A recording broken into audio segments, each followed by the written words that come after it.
Henry David Thoreau once famously went into the forest. For months, he stayed isolated inside of a cabin, living purely off of the land.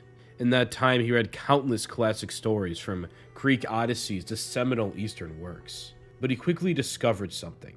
He didn't have to read anymore, because the greatest story was outside of the cabin, told by the birds and the animals as he listened in to their beautiful song. I've often told people that the swans once told me the greatest poem ever made, one that I can never hope to replicate. This occurred to me while I was in England, but I still hear it today. To describe to you what I experienced, I've opted to share two poems I myself wrote right after this event. And while it'll never come close to their song, I hope I can at least add a verse to it. This wind, it is a soft one, that brushes only a gentle cheek.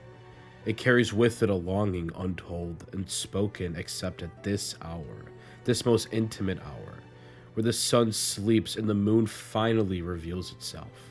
Myself and the moon are friends, you see, as we laugh and share stories of days that are but a trifle.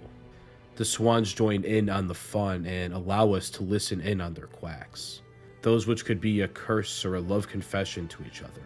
I can't yet know which it is. And when all becomes quiet and we collectively sit in silence, the moon, the swans, and myself are at peace.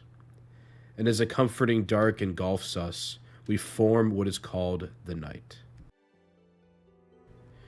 Quiet ripples echo throughout a liquid space. The wind yields to disturb, but flows along with the current.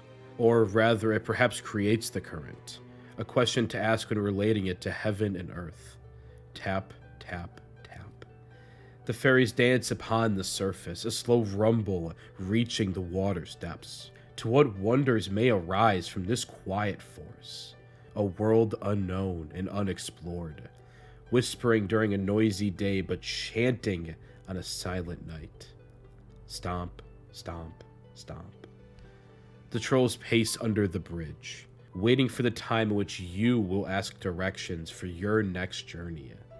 The sails of their ships are ready for your call.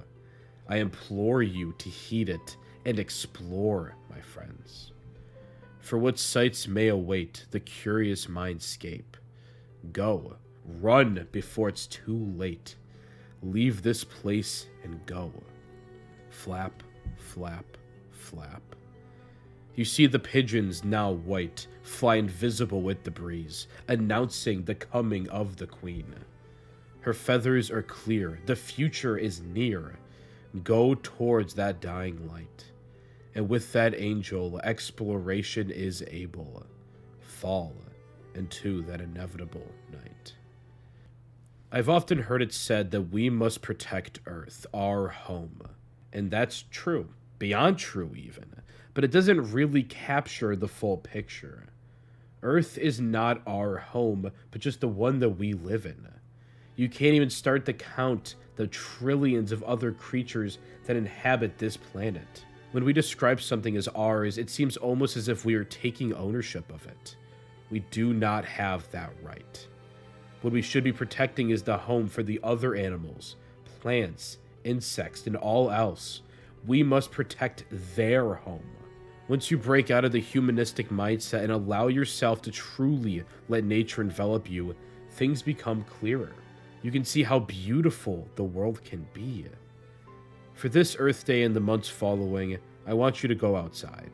Find a nice sunny spot next to a tree, partially shaded, and lay in the grass. No blanket or music, just your body and your mind. And lay. And listen. To the birds, to the breeze, to everything in between. Don't think. Just listen. And perhaps if you're lucky, they will let you hear their song. And I promise you will be better for it.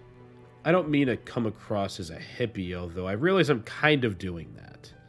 I just want people to know the peace that nature can bring, but even more importantly, to appreciate the world. Because it's dying. The creatures that inhabit it are dying. And it's our fault.